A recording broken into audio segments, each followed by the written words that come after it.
Now let me introduce our 3 to 8 millimeter wire stripping and cutting machine for you. This is the wire payoff. It can bear maximum 210 wire material. It is pneumatic control.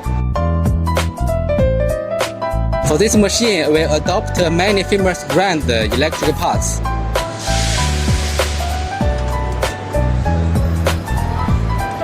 This is the Siemens PLC, Siemens inverter and so driver, the inverter, and the Schneider electric parts and the relay.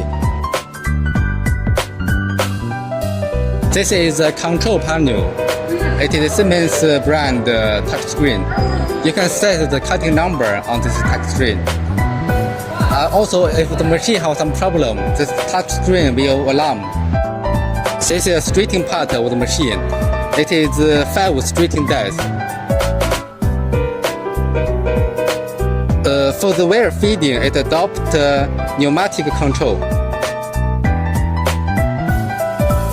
For the cutting, it adopts servo motor control. This is a wire folding bracket. It is maximum 6 meters. Also, it can be custom made according to your requirements. This is a wire pushing device.